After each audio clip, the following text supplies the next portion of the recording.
अगले श्लोक में प्रवेश करते हैं। एताम विभूतिम योगम च मम यो वेत्ति तत्वतः सो विकंपेन योगेन युज्यते नात्र संशयः। जो पुरुष मेरी इन विविध रूप विभूतियों अभिव्यक्तियों को और योग शक्तियों को तत्व से जानता है वह निश्चल योग में स्थित हो जाता है, इसमें कोई संशय नहीं है। तो यहां कहा गया है एताम विभूतिम योगम च मम यो वेत्ति तत्वता। मेरी इन विविध प्रकार की विभूतियों को जो तत्व से जानता है। अब यहां पर शब्द का प्रयोग किया है कि इन सब मेरी विभूति मतलब सूक्ष्म जगत और स्थूल जगत के गुण तत्व जिनके द्वारा संसार चलता है और संसार की व्यवस्थाएं चलती हैं, मेरी इन विभूतियों को जो तत्व से जानता है सो अविकंपेन स अविकंपेन वह निश्चल योग से अविकंपेन योगेन युज्यते नात्र संशय। वह निश्चल योग के द्वारा मुझसे जुड़ जाता है, मुझ में स्थित हो जाता है, इसमें कोई संशय नहीं है। अब यहां समझाया क्या गया है कि भगवान की विभूति को जो जान ले और तत्व से जान ले, ऐसा व्यक्ति जब निश्चल योग में जुड़ जाएगा तो वह मुझ में स्थिर हो जाएगा। तो भगवान की विभूति को जानना यहां समझने वाली बात है। श्री कृष्ण ये कहते हैं कि परमात्मा की विभूति मतलब मेरी उस विभूति को तुम लोग जानो जिससे ये स्थूल और सूक्ष्म जगत कार्य करता है। तो इसको कहा जाता है कि संसार के नियमों को जानना प्रत्येक व्यक्ति का कर्तव्य है। इस संसार में हम कैसे रहें, कैसे जिएं, कैसे व्यवस्थित हों, इसकी जानकारी होना सबको आवश्यक है।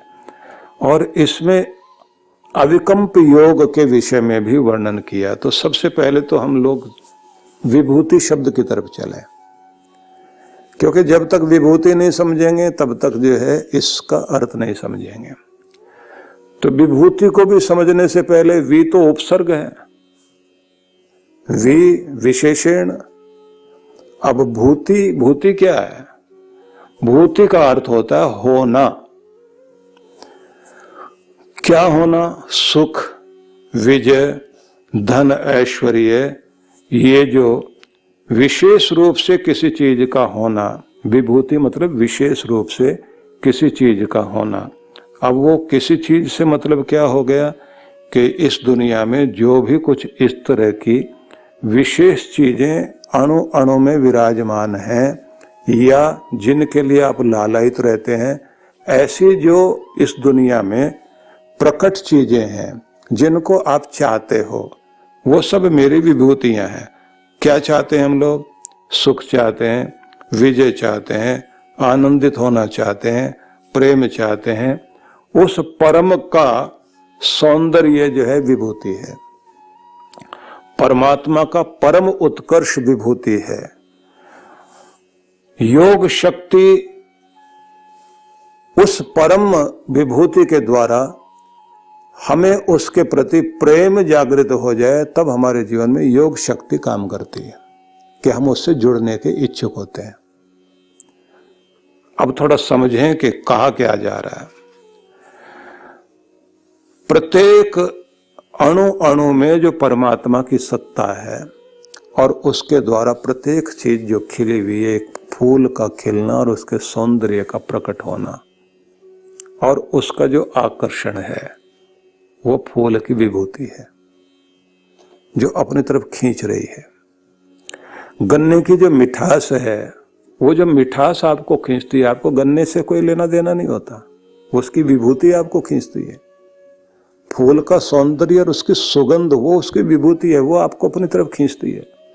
प्रत्येक व्यक्ति के अंदर जो एक विशेष चीज होती है जो आपको आकृष्ट करती है। तुम में ऐसा क्या है मैं जो तुमसे बात करूं, वो तुम ही क्यों? तो जब आदमी सोचने लग जाता, नहीं ये आदमी काम का है, ये आदमी अच्छा है, इसके पास जाना चाहिए, वो उसकी विभूति है, वो उसका ऐश्वर्य है। इसलिए आप विभूतिवान हो जाएं। बहुत सारे लोग अपने नाम को विभूति प्रसाद लिखते हैं। वो ऐश्वर्य प्रसाद है, वो परमात्मा की जो विभूतियां उसका वो प्रसाद है। विभूति अपने आप में एक सुंदर नाम है, ये ऐश्वर्य है। प्रत्येक व्यक्ति के जीवन में जो इस तरह की चीजें होती हैं जो उसके गुणों को, उसकी विशेषताओं को प्रकट करती हैं, वो सारी के सारी विभूतियां हैं। तो विशेष प्रभाव जिसके द्वारा हमारे अंदर प्रकट होता है या वस्तु में प्रकट होता है, व्यक्तियों में प्रकट होता है, वो सारी के सारी विभूतियां हैं। अब भगवान क्या कहते हैं कि मेरी विभूति को तुम देखो, मेरे ऐश्वर्य को देखो, मेरा ऐश्वर्य कहां कहां किस किस रूप में प्रकट है। जो इस ऐश्वर्य को सूक्ष्म जगत में भी और स्थूल जगत में भी समझ सकता हो, बस वो तत्व से जानने वाला निश्चल योग से युक्त होकर मुझसे जुड़ जाएगा। बड़ी अद्भुत बात है ये। अब इस रहस्य को समझने की चेष्टा कीजिए। भगवान के उस रहस्य को जानने के लिए, जैसे आप देखते हैं कि एक छोटा सा कोई फूल खिलता है और चित्रकार उसको देखता है या फिर कोई फोटोग्राफर देखता है। अब फूल के पंखड़ियों पर एक ओस की बूंद टिकी हुई है और सूरज की पहली किरण के साथ चमकती हुई उस बूंद के साथ एक अच्छा फोटोग्राफर उस फोटो को खींचता है और खींच के रखे। तो आप समझ लीजिए कि फोटो तो कोई भी खींच लेता है, लेकिन ऐसे कलात्मक फोटोग्राफी जो होती है उसकी एग्जीबिशन लगती है और उस फूल पर, उस फोटो पर हर आदमी की निगाह टिक जाती है और हर आदमी उसे खरीदना चाहता है, अपने घर लगा लेना चाहता है, उस स्मृति को अपने साथ जोड़ लेना चाहता है। अब आप सोचिए कि छोटा सा फूल, उसकी विभूति आपको प्रभावित कर रही है, लेकिन कमाल तो ये है कि देखने वाले की नजर कितनी कमाल की होती है। एक सज्जन हमारे पास आए, उन्होंने बताया कि मैं सिंगापुर की एक बड़ी कंपनी के साथ मिलकर अनेक देशों में हम लोग जो है बहुत बड़े बड़े भवन बनाते हैं, बड़ी कंपनियों का काम करते हैं। तो उन्होंने अपने काम दिखाए, तो उसको देखने के बाद मैंने ऐसी चर्चा चलने लग गई कि भगवान जो सबसे अच्छा आर्किटेक्ट है, किस तरह से वो व्यवस्था करता है। एक पेड़ को भी ये व्यवस्था दी जाती है कि वो हिले डुले हवा में, लेकिन उसका बैलेंस फिर भी बना रहे, क्योंकि आर्किटेक्ट लोगों के लिए ये व्यवस्था करनी होती है कि बिल्डिंग को बनाने के साथ में अगर भूकंप भी आता है तो उसकी बिल्डिंग स्थिर रहनी चाहिए। जैसे इंसान को भगवान ने खड़ा कर दिया दो पांव पर, और किस तरह से उसके शरीर की संरचना की कि ये चलता फिरता है लेकिन गिरता नहीं है, बैलेंस पूरा बना रहता है। मजा तो तब है जब ये रस्सी पे चल करके भी जो है आराम से बैलेंस बना लेता है। तो आर्किटेक्चर जो परमात्मा का है, उसकी जो संरचना है, वो कितना बड़ा आर्किटेक्ट है। तो ऐसे चर्चा चल रही थी, तो उसने कहा मैं एक चीज दिखाऊं आपको। मैं एक 300 मंजिल का भवन बनाने जा रहा हूं और वो 2 टावर होंगे, और ये एक बड़ी कंपनी के साथ हमारी बात चल रही है, और ये मैं भगवान के ही आर्किटेक्चर को लेकर काम करूंगा। तो उसने एक मुझे जंगल में खिले हुए फूल का फोटो दिखाया। वो गोल्डन कलर का एक पौधा जिसका गोल्डन ही 2 फूल खिले हुए हैं एक ही डाली पर, और बिल्कुल उसकी 2 शाखाएं इस तरह से गई हुई और दोनों पर फूल लगे हुए हैं, 2 फूल लगे हुए हैं। वो बोले मैं इसी तरह का एक टावर बनाऊंगा जिसके ऊपर ऐसे 2 ब्रांच होंगी, एक में जो है ये हमने 300 मंजिल का इस तरह से रखना है, और उसमें सबसे बड़ी बात करनी है कि वो फूल की तरह से ही लगेगी बिल्डिंग, और फूल की तरह बिल्डिंग लगेगी तो उस पे मैंने सबसे ऊपर टॉप में क्या रखा, बोले एक में हेलीपैड बनाऊंगा और एक में मैंने स्विमिंग पूल बनाना। 300 फुट ऊपर ले जाकर, आप समझ लीजिए कि 300 मंजिल का है तो ये 10 फुट का तो एक मंजिल मानी जाएगी। इतनी ऊंचाई पर ले जाकर के वो कहता वहां मैं स्विमिंग पूल बनाऊंगा और दूसरी तरफ हेलीकॉप्टर उतरेगा, 2 फूल ऐसे लगे हुए होंगे, फूल जैसा ही लगेगा। बिल्डिंग को बाहर से आप देखोगे तो बाहर से दिखाई देगा कि एक पौधा खड़ा हुआ है और उसके जो है 2 फूल लगे हुए हैं। और मैंने कहा इसकी आपने ड्राइंग बनाई है कोई?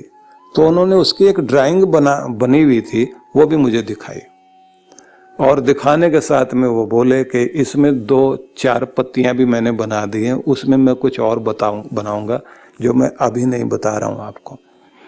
तो मैं उसको देख के बहुत आश्चर्यचकित हो रहा था, लेकिन मैं उससे बार बार कह रहा था कि ये आपके 10-10 फुट और जोड़ दिए जाए, 3000 फुट की ऊंचाई पर ले जाकर कौन स्विमिंग करना चाहेगा वहाँ उस जगह में? कोई जा करके उसमें डुबकी लगाना चाहे और नीचे झांक के देख ले तो उस आदमी को तो इलाज पूरा हो जाएगा।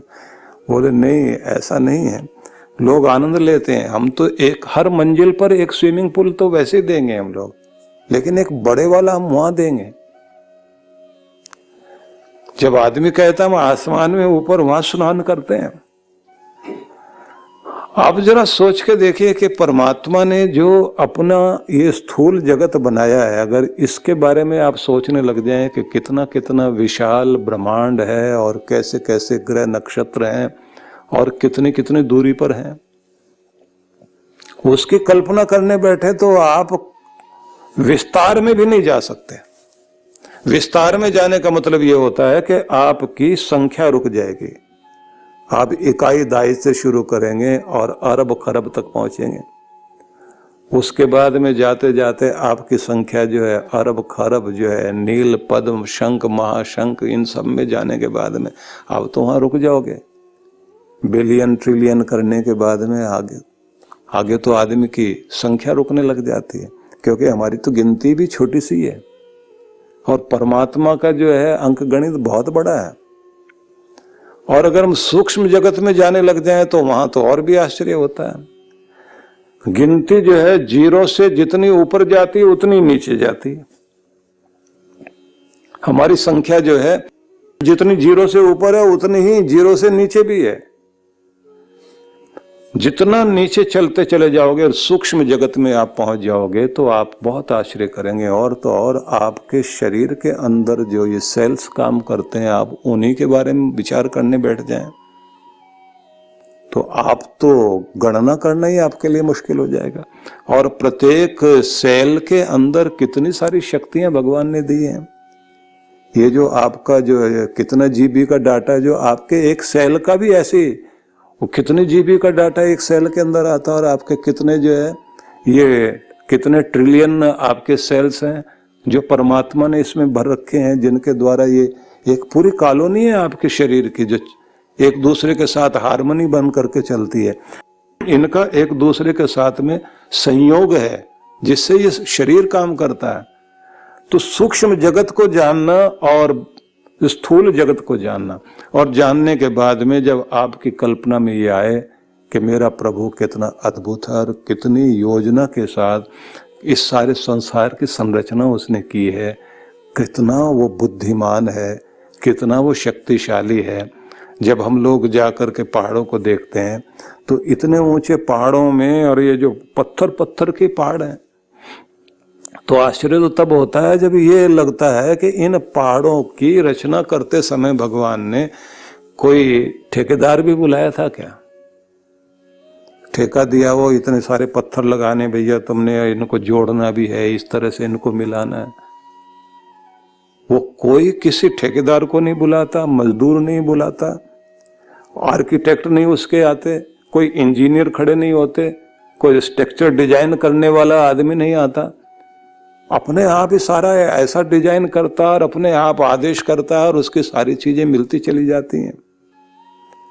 अब आप सोच लीजिए कि कहां समुद्र के अंदर से उठते हुए हर दिन वाष्प ऊपर की तरफ जा रही है। पानी का अपना एक नियम है, वो नीचे बहता है, ऊपर उठता ही नहीं। लेकिन ये परमात्मा रोज जादू करता है, क्योंकि ग्रेविटेशन की एक थ्योरी है तो एक लेविटेशन की थ्योरी भी है, जिसमें यह कहा जाता है हल्की चीजें ऊपर उड़ती हैं। वो पानी को हल्का बना करके उड़ा देता है और उड़ाता है तो फिर आसमान में भेजता है, आसमान में भेजता है तो बादल बनाता है, बादल बनाता है तो फिर उन बादलों को लेकर पूरे चारों तरफ फैला देता है। पानी आकाश में फैल रहा है और फैलते फैलते हवा में जो नमी है, अभी तो ऐसी मशीनें तैयार कर दी हैं मनुष्य ने कि आपको जो है मशीन लगानी है और हवा में से पानी आएगा और आप अपना गिलास भरिए और पीजिए और शुद्ध पानी मिलेगा आपको। थोड़ी महंगी पड़ती है लेकिन व्यवस्था हो गई है कि आपको कुछ और करने की जरूरत नहीं है। आपको जो है पानी बैठे बैठे जो है हवा में से आएगा। अब पवन देव आपके लिए पानी भर के ला रहे हैं और आप उसमें से मशीन में से बटन दबाते हैं, एक गिलास में पानी आ जाता है और कहते हैं शुद्ध पानी है, धरती से लगा हुआ पानी नहीं है। और वही हवाएं जाकर के जिस समय बर्फ बनकर के पहाड़ों में गिरती हैं और पहाड़ों में जाकर के वो बर्फ जो है जमा होती है और बर्फ वहां से पिघलने के बाद फिर नदियां बनकर के बहती है और फिर वो मनुष्य को जीवन देते हुए, प्राणियों को जीवन देते हुए कार्य कर रही है। तो फिर पता लगता है कि कैसे व्यवस्था करने वाला परमात्मा हम लोगों के लिए इतना सारा पानी। हम लोग तो अगर तीसरी मंजिल पर एक बाल्टी पानी ले जाना पड़े तो कितनी मुश्किल हो जाती है। अगर किसी का पंप वंप खराब हो जाए तो आदमी का घुटने उठने में दर्द हो तो फिर तो कह नहीं क्या, एक बाल्टी ऊपर ले जानी मुश्किल हो। और ये कितना पानी रोज ढो ढो करके पहाड़ों में भेजता है, पहाड़ों से फिर नदियों में भेजता है। इतने समय से हमारी गंगा जमुना लगातार बह रही है और कितना पानी बह रहा है। कमाल की बात तो यह है कि इतना सारा पानी सब प्राणियों के लिए परमात्मा बहा रहा है और उसके बाद भी किसी के पास बिल आज तक नहीं भेजा, मैंने तुम्हारे घर में इतना पानी भेजा था, तुम्हारे खेतों के लिए पानी भेजा, तुम्हारे जीवन के लिए पानी भेजा। उससे भी ज्यादा कमाल की बात है कि जैसे जैसे बारिश गिरती है तो ये जो नीचे घास है, ये घास एक तरफ तो काम करती है कि आपके लिए ऑक्सीजन दे रही है, दूसरी तरफ काम कर रही है आपके आंखों को ठंडक पहुंचा रही है, जीवनी शक्ति दे रही है, आपको ऑक्सीजन इससे मिल ही रही है। और तीसरा काम क्या करती है कि आपके लिए जो है लेकर के पानी को और जमीन में लेकर जाती है, जमीन में नमी बनाती है। पौधे भी उसी तरह से काम करते हैं, घास सोखती रहती है पानी को और सबकी बूंदे बूंदे इकट्ठी होते होते जमीन के अंदर पानी चला जाता है। और आप चालाकी करके जो एक पाइप लगाते हैं और उसके ऊपर एक मोटर लगाते हैं, वो पानी बाहर आ रहा, घास ने नीचे भेजा, आप बाहर निकाल रहे हैं। हर एक पेड़ जो है अपने पास में पानी खींच करके अपने नीचे जो है एक गड्ढा बना लेता है, उसमें उसका पानी जमा रहता है। जमा तो वो अपने लिए करता है, थोड़ा उसमें से निकल करके और नीचे रिस जाता है तो फिर एक स्रोत बन जाता है। और इस तरह से 2 या 3 स्रोत जो है पानी की तय बनी रहती है। कहते हैं 20 फुट का पानी निकाला या 40 फुट का, तो लोग कहते हैं हम लोग तो 1000 फुट नीचे चले गए हैं, वहां से पानी निकाल रहे हैं। आपका पानी ऊपर से चलते चलते नीचे तक जा रहा है, वहां से आप लेकर के पानी निकाल रहे हैं। अगर ऊपर वाले स्रोत में कम हो गया तो और नीचे चले जाएंगे। एक पानी के बारे में अगर बात की जाए तो कितना आश्चर्य लगता है आपको। आप अपनी नदियों के बारे में बात करते हैं, विदेशों की नदियां हैं, टेम्स है, वोल्गा है, हडसन रिवर है, मिसिसिपी है, नील नदी है, कितनी सारी नदियां हैं जिनके अंदर बहता हुआ जल, इतनी महानदियां हैं, आश्चर्य होता है। और सागरों को देखिए आप, तो किस तरह से वो परमात्मा, अगर उसके जल के बारे में बात करें तो आपको उसका ही और छोड़ नहीं पता लगेगा। 72% तो आपके शरीर में जल है और पृथ्वी पर भी इतना ही जल 72% है। व्यवस्था करने वाला कैसा है? कहते हैं स्थूल को देखोगे तब भी तुम्हारा दिमाग चकरा जाएगा और सिर झुका दोगे उसके आगे और कहोगे अद्भुत हो परमात्मा तुम। और जब सूक्ष्म जगत में जाओगे तो फिर तो उसका तो कहने ही क्या है। सूक्ष्म जगत भी इतना बड़ा जगत है, इतना तो स्थूल जगत भी नहीं है, कि जब तुम इसको तत्व से जान लोगे तो फिर तुम्हें एक योग की प्राप्ति होगी। उस योग का नाम है अविकंप योग, निश्चल योग, जहां तुम्हारे अंदर का कंपन रुक जाएगा। हम सब ने ये जाना कि भगवान ने हमें कहा कि जब सूक्ष्म जगत को और स्थूल जगत को, उसमें व्याप्त परमेश्वर की विभूतियों को हम पहचानते हैं, तत्व से उनको जान लेते हैं, तब निश्चित रूप से हमारे जीवन में एक योग प्रकट होता है जिसको उन्होंने अविकंप योग का नाम दिया, जिसे आप ये कहोगे निश्चल योग। निश्चल शब्द हम लोगों ने इसका एक अर्थ कर दिया, लेकिन अगर हम अर्थ को समझें तो समझ में आता है, एक तो होता कंपन और एक होता है अकंप। अकंप अवस्था जो है वो होती है जब आपके दिए की लौ निर्वात स्थान में अविकंप अवस्था में रहे, बिना हिले डुले रहे। तो किसी को ये योग प्राप्त होना, श्रद्धा और प्रेम में आकर के स्थूल जगत और सूक्ष्म जगत के अनेक महिमा और परमेश्वर की विभूतियों के विषय में जानने के बाद व्यक्ति इतनी श्रद्धा से भरपूर हो जाए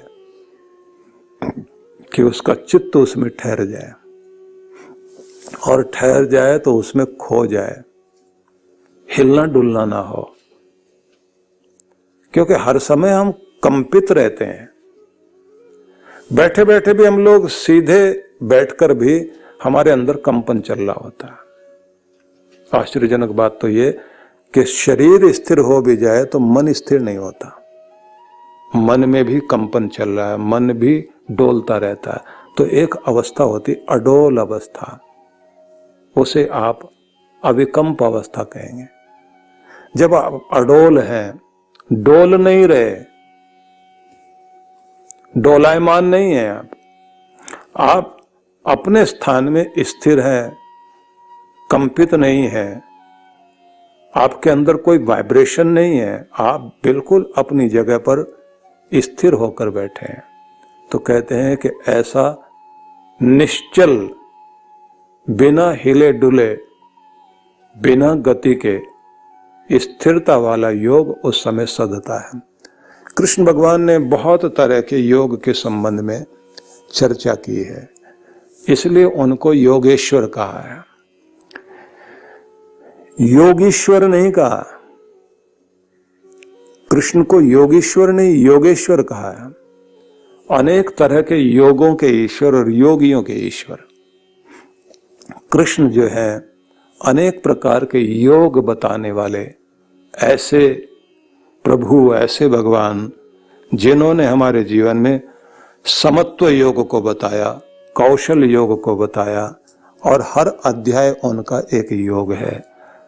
तो समत्वम योग उच्यते, योग कर्म सुकौशलम, दुख संयोग वियोग योग।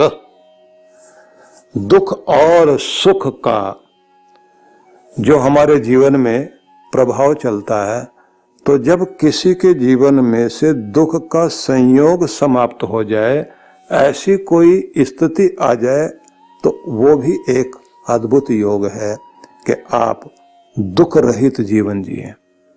तो कृष्ण भगवान ने हमें ये बताया कि तुम उस स्थिति में अविकंप योग में पहुंच जाओगे जब व्यक्ति सिर झुका दे, अपना धन्यवादी होकर बैठ जाए और ये कहे कि तेरी लीला अपरंपार है। जहां कहीं देखे परमात्मा का ऐश्वर्य, वहीं हमारा हृदय झुक जाए और हम अडोल अवस्था में बैठकर भगवान का ध्यान करने लग जाए। ये श्लोक हम लोगों ने समझा और ये भी समझा कि परमात्मा के परम सौंदर्य को, परम उत्कर्ष को, जिसको विभूति कहा गया है, उसको समझने के बाद फिर हम योग शक्ति से युक्त हुए, वह शक्ति जो परमात्मा से जोड़ती है, तो उस शक्ति को कहा अविकम्प योग, जिसके द्वारा हम प्रभु से जुड़ते हैं। और श्री कृष्ण कहते हैं कि जब तुम इस योग को साधोगे तो निश्चित रूप से मुझे पालोगे। तो दो चीजें बड़ी ध्यान देने लायक हैं, क्योंकि अगले श्लोक में जाने से पहले मैं ये दो चीजें बता देना चाहता हूं। आदि शंकराचार्य ने पूजन अर्चन की सारी चर्चाओं के साथ साथ में एक विशेष बात कही कि आप अपने देव पूजा और देव कर्म के साथ साथ अगर मानस पूजा करते हैं तो मानस पूजा आपकी जो 10 गुना अधिक फलदायी है। तो इसको कहा गया है मनसा परिक्रमा। ये मानस परिक्रमा जो है, मानसिक रूप से परिक्रमा करना, इसको भी संध्या वंदन में, भगवान के ध्यान में आवश्यक माना गया। और माना गया है कि आप परमेश्वर के विराट स्वरूप का दर्शन करते हुए उसके सूक्ष्म जगत का भी दर्शन करो। तो यहाँ ये कहा कि मेरी विभूतियों को तुमने देखना है तो सूक्ष्म जगत में भी देखो और समष्टि में भी देखो, व्यष्टि में भी देखो। जब तुम इसमें देखोगे तो तुम्हारे अंदर वो भाव पैदा होगा कि तुम नतमस्तक हो जाओगे और तुम्हारा ध्यान मुझ में रमण करेगा। तो कभी कभी हमें परमात्मा के उस रूप को देखने की चेष्टा करनी चाहिए जिसमें मानसिक रूप से आप बैठे बैठे, जैसे ध्यान में कराया जाता है कि आप जो है किसी ऐसे स्थान में चले गए हैं जहां परमात्मा का सौंदर्य पूरी तरह से खिला हुआ है। जैसे मान लीजिए मानसिक पूजा कर रहे हो, आपकी इच्छा है कि मैं अपने शिव की आराधना करूं, तो कहां जाऊं? अब मन से ही जाना है तो वहीं चला जाऊं जहां कैलाश शिखर पर भगवान शिव विराजमान है। अब कैलाश यात्रा मानसिक रूप से आप कर रहे हैं और आप कैलाश शिखर तक जाने से पहले कैलाश मानसरोवर तक पहुंच गए। मानसरोवर झील के किनारे आप, इतनी बड़ी झील, आप समझ लीजिए कि 80 किलोमीटर का डाया जिसका है, गोल घेरा है, उसमें आप उसके किनारे जाकर के खड़े हुए हैं और अनेक तरह के पक्षी वहां उड़कर आते हैं उस झील में, और सामने जो है विशाल शिखर दिखाई देता है, बादलों के बीच से चमकती हुई धूप के साथ आप जो है उस शिखर को देख रहे हैं। अब वहां आपकी इच्छा हुई कि मैं पहुंच तो गया, लेकिन अब मैं जरा आंखें बंद करके जिसका ये विस्तार है पूरा जगत, उसके दर्शन करो। तो आप आंखें बंद करने से पहले इच्छा क्या होती है? भ्रमण कर लो। तो थोड़ा थोड़ा आप घूम रहे हैं। अब मानसिक रूप से आप बैठे तो अपने घर में, आप उसके परिक्रमा करने के लिए चलते हैं। थोड़ा सा चलने के बाद आपको लगता है ये तो बहुत बड़ा विस्तार है, कितना चल पाऊंगा? तो फिर इच्छा हुई कि थोड़ा पानी में चल के देखें। तो शुरुआत में तो गहरी नहीं है, एकदम कुंड नहीं है, शुरू में तो आप जा ही सकते हैं अंदर। तो शुरू में जैसे ही आपने पांव रखा तो बर्फीला पानी है, आपको जो है वो अनुभूति हो रही है, लेकिन आप क्या कह रहे हैं? यही तो है क्षीर सागर, जिसका पुराणों में वर्णन किया गया है। क्योंकि ये शिव का स्थान भी है और ये विष्णु भगवान का भी स्थान है, और देखा जाए तो दोनों एक ही तो हैं, अलग तो नहीं है। तो आप उस जल को जो आपके चरणों को छू रहा है अभी, उसको अपनी अंजलि में लेकर के भगवान सूर्य को अर्पित करते हैं और फिर उसी के साथ में आप प्रणाम करते हैं भगवान को। प्रणाम करने के साथ कहते हैं कि मेरे इस प्रणाम को स्वीकार करना भगवान, और ये मेरा प्रणाम केवल मेरा ही नहीं है, मेरे पूर्वजों का भी है जो पहले कभी यहां पहुंचे होंगे। अब उनका प्रतिनिधि बन करके आज मैं यहां पहुंचा हूं। आपको प्रणाम करता हूं भगवान। मेरे और मेरे पूर्वजों के पाप ताप नष्ट करना, उन पर दया करना, उनकी सारी भूलों को माफ करना। सगर ने जिस तरह से जो भी कुछ जीवन में साधना की थी, लेकिन सगर पुत्र जिस अवस्था को प्राप्त हो गए थे, फिर भागीरथ ने जाकर सबके कल्याण के लिए कार्य किया। मैं भी एक ऐसा ही प्रयत्न करना चाहता हूँ।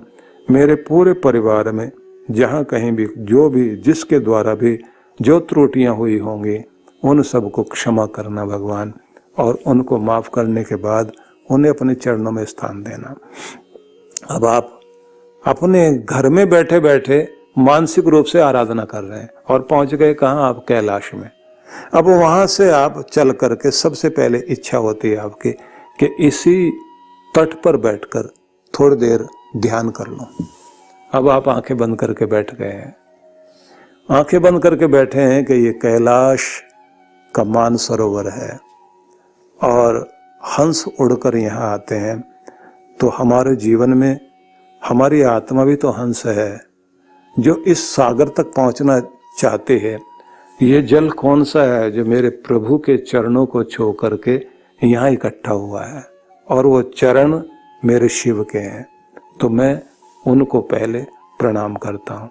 अब यहाँ से आपकी आराधना शुरू होती है, जो हम लोग ध्यान में सिखाते हैं कि किस तरह से आपने जो है मानसिक पूजा करनी है। और जब उस पूजा को करने लग जाएंगे आप, तो उसमें आपका वंदन करना, दंडवत प्रणाम करना, आपका स्तुति गान करना, आपका भगवान की महिमा, उसकी प्रार्थना, उसका जाप, उसका ध्यान, फिर उससे आप जो मांगने लगे हैं, वरदान मांगने लगे हैं, और वहाँ बैठकर जो आप तप कर रहे हैं, क्योंकि ऐसी जगह है जहाँ पर आपके लिए आसान नहीं है टिकना वहाँ पर। और बड़े आश्चर्यजनक बात होती है कि वहाँ पहुँचने के बाद व्यक्ति के अंदर में जो वास्तविक रूप होता है उसका, वो प्रकट हो जाता है। अगर बहुत क्रोधी है कोई, तो बहुत क्रोध करने लग जाएगा वहाँ जाके।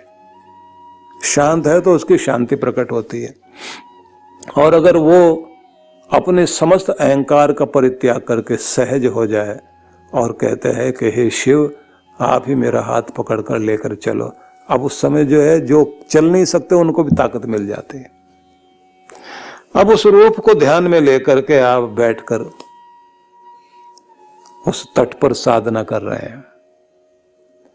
उस साधना में आपको लगता है कि मेरे ऊपर इस समय जो सूर्य की किरणें पड़ रही हैं, ये संसार का वह केंद्र बिंदु है जो सबसे पवित्र स्थान है। मैं अभी वहां बैठा हुआ हूं। वहां से आती हुई सूरज की जो किरणें मेरे शरीर पर पड़ रही हैं, मेरे शरीर को तो पवित्र कर ही रही हैं, लेकिन इसमें प्रभु की कृपा भी बरस रही है जो मेरे कलमश को दूर कर रही है।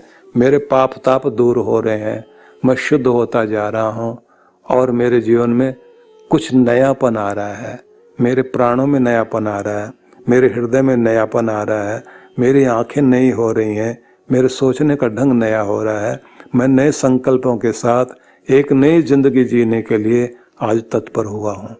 अब आप सोचिए, वहां बैठे बैठे जो आप बोल रहे हैं वो सब प्रभाव आपकी जिंदगी में आ रहे हैं। ये क्या है?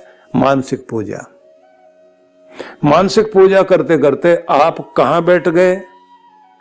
बैठे हो अपने घर में, अपने घर के मंदिर में, और पहुंच गए आप कैलाश, और कैलाश के मानसरोवर तट पर आप बैठे गए और वहां आप साधना कर रहे हैं।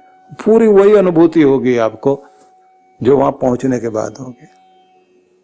और फिर वैसी कृपा प्राप्त करोगे, वैसी कृपा अपने अंदर आते हुए अनुभव करोगे, और फिर आप उस अविकल्प योग के द्वारा ईश्वर से जुड़े हुए वरदान भी प्राप्त करोगे।